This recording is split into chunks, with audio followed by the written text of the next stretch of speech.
싶은 말씀. 오늘 본문은 레위기 27장입니다. 하지만 전장인 레위기 26장은 어찌 보면 레위기 전체를 마무리한 장이었습니다. 말씀에 순종하면 축복을, 불순종하면 저주가 있을 것을 선언하셨습니다. 그리고 이어서 27장에서 갑자기 삶의 세부적인 한 거룩한 삶을 다시 한번 다루십니다. 그것은 바로 서원입니다. 맹세하는 것입니다.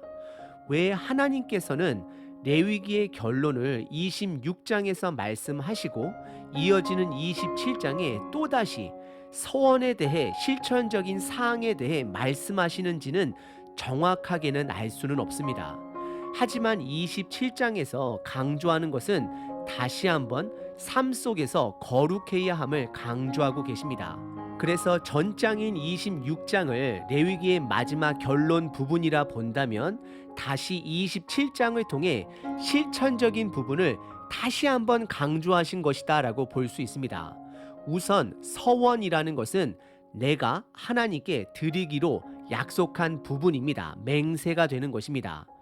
무신론자 분들도 가끔 죽음 앞에서 또는 곤경에 처했을 때 하나님께 서원할 때를 가끔 봅니다. 그리고 성경에서는 서원의 예를 찾아보면 창세기 28장에 야곱은 형 에서를 피해 도망칠 때에 안전하게 아버지의 집에 돌아가게 되면 본인의 재산의 10분의 1을 하나님께 드리겠다라고 서원합니다. 그리고 민수기 21장에서는 이스라엘 전체가 전쟁을 앞두고 승리를 위해 서원하기도 합니다. 그리고 요나는 물고기 뱃속에서 살려달라 하나님께 서원 기도를 하였습니다. 그래서 서원 또는 맹세는 긴급한 상황에서 순간적으로 이루어지는 경우가 많습니다. 그러다 보니 시간이 지나고 그것이 해결되어지고 기도가 들어진다 할지라도 내가 맹세했던 부분을 잊어버리거나 아니면 부분적으로만 지킬 때가 많습니다. 그래서 27장은 하나님께 하는 서원은 반드시 지켜야 함을 강조하십니다. 거룩해야 함을 강조하십니다. 그렇다라고 해서 사람들과의 약속은 지키지 않을 수도 있다라고 말하는 것은 아닙니다. 서원 과정에는 인간의 두 가지 요소가 들어가 있습니다. 첫 번째는 감정적인 부분입니다. 그리고 두 번째는 물질적인 부분입니다. 긴급한 상황 속에 감정에 의해 서원할 때가 많다라는 것입니다. 그리고 그것이 해결되면 간절했던 감정마저도 사라집니다. 그리고 두 번째로 서원을 할 때는 물질적인 부분을 두고 맹세를 합니다. 예를 들어 고대 이스라엘 사회에서는 동물의 제사가 많았으므로 희생 제물을 두고 서원할 때가 많았습니다. 하나님은 저와 여러분들에게 이 감정적인 부분과 물질적인 부분에 거룩해야 함을 구별해야 됨을 강조하고 계십니다. 서원의 시작은 스스로 자원하는 마음에서 시작합니다. 누군가의 강요로 인한 것이 아닙니다. 오히려 예수님께서는 마태복음 5장에서 사람들의 악함을 보시고 이 서원을 무분별하게 사용하는 것을 보시고 맹세하지 말 것까지 명령하십니다. 한 가지 더 예를 드리자면 아나니아와 삽비라의 경우가 바로 그렇습니다. 그들의 서원은 거룩한 행동이 아닌 질투에서 나온 거짓된 행동이었습니다. 그래서 하나님은 초대교회에 강력한 경고로 그들의 생명을 거둬가셨습니다. 오늘 본문을 통해 나의 감정과 물질을 거룩하게 구별하는 저와 여러분 되시길 바랍니다. 27장의 서원 부분은 크게 세 가지 서원 부분으로 나눌 수 있습니다. 첫 번째는 사람과 동물과 관련된 서원입니다. 즉, 생물, 살아있는 것과 관련된 것입니다. 참고로 사람을 서원한다라는 것은 인신 제사를 말하는 것이 아니라 사람의 헌신을 하나님께 드리는 것을 말하고 있습니다. 그리고 두 번째 부분은 무생물 부분인 집과 땅의 서원 부분을 다루고 있습니다. 그리고 마지막 세 번째 부분은 기타 서원에 관한 규정들을 다루고 있습니다. 하지만 오늘 부분적인 27장 본문에서는 첫 번째와 두 번째를 다루고 있습니다. 그것은 사람의 서원과 동물의 서원, 그리고 집의 서원을 다루고 있습니다. 첫 번째 사람의 서원은 1절서부터 8절까지입니다. 1절 끝부분에 보시면 어떤 사람이 사람의 값을 여호와께 드리기로 분명히 서원하였으면 너는 그 값을 정할지니라고 시작을 합니다. 여기서 사람의 값이라는 것은 그 사람의 헌신을 말하는 것입니다. 그 당시 성막을 섬길 수 있는 사람들은 레위 지파 사람들로만 제한이 되어 있었습니다. 하지만 그럼에도 불구하고 하나님께 헌신하고 싶은 사람은 그 당시 본인이 벌 수 있는 일당의 금액을 성막의 바침으로 서원할 수 있었습니다. 그리고 하나님은 그 시대의 사람의 노동력에 따라 서원의 금액을 다르게 정해 주십니다.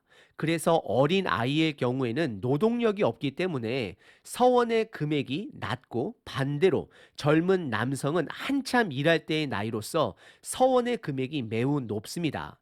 예를 들어 3절에 보시면 20대서부터 60세 남성은 50세겔, 여성은 30세겔, 그리고 5절에 보시면 5살서부터 20세까지의 남자는 20세겔, 여성은 10세겔, 그리고 7절에 나이가 많은 60세 이상 분들은 노동력이 떨어지므로 남자는 15세겔, 여성은 10세겔로 하나님께서 정해 주십니다.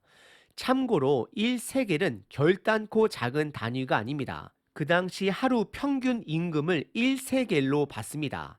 그리고 요셉의 형들이 요셉을 팔 때에 은 20세겔로 팔았습니다.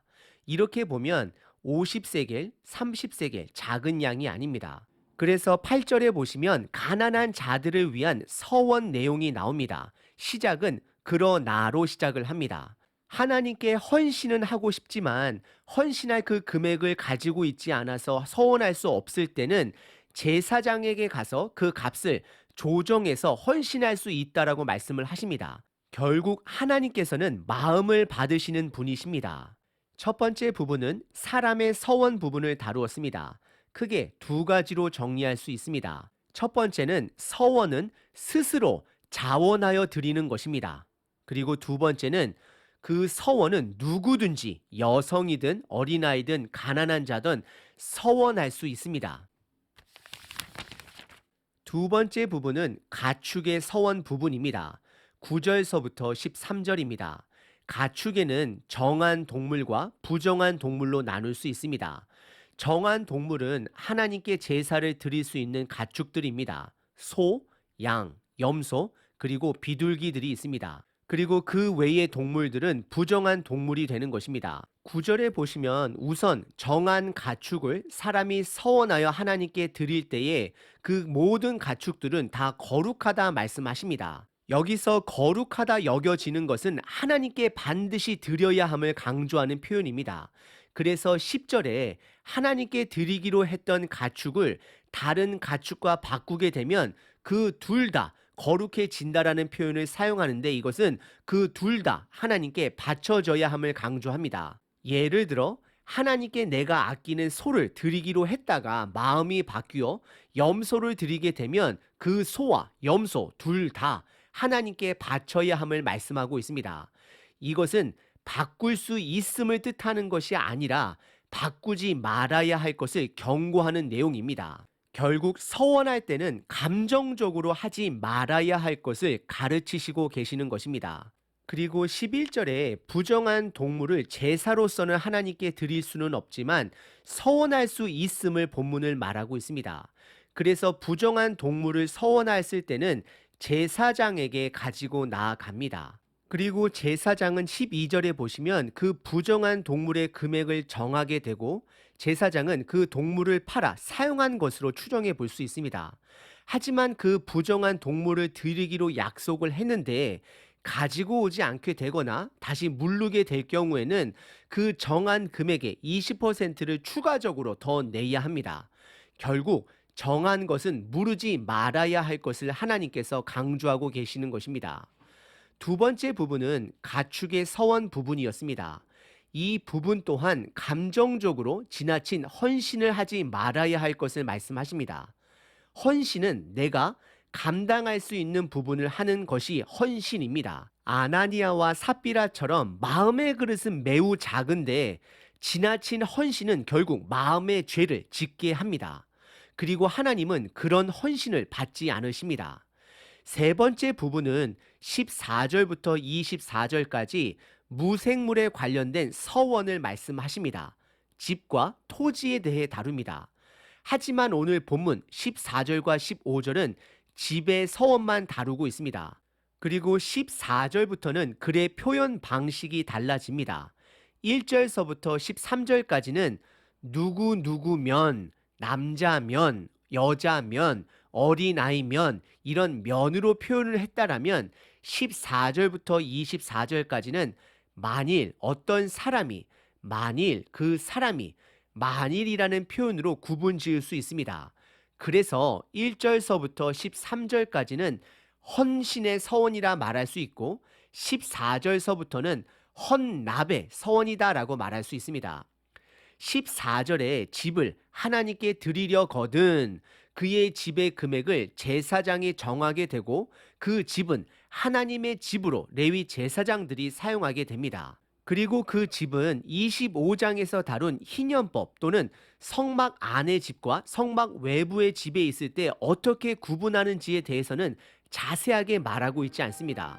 다만 15절에 만일 그 사람이 자기 집을 물으려면, 즉 하나님께 드리기로 했다가 다시 되찾고 싶으면 제사장이 정한 집값의 금액의 추가적인 20%를 더 내면 되찾을 수 있다라고 말씀하십니다.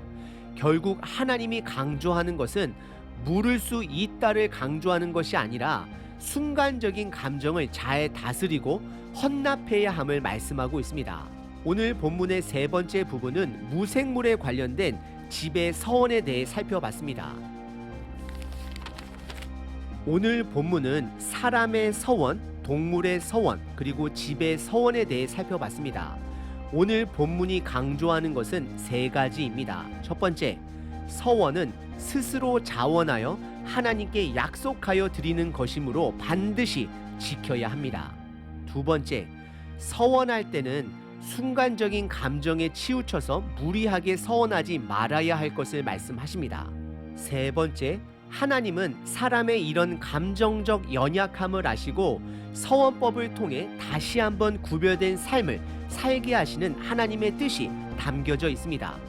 오늘 하루 나의 감정을 절제하심으로 여러분들의 언어가, 행동이 하나님이 기쁘게 받으시는 삶의 제사로 드리시는 저와 여러분 되시길 바랍니다.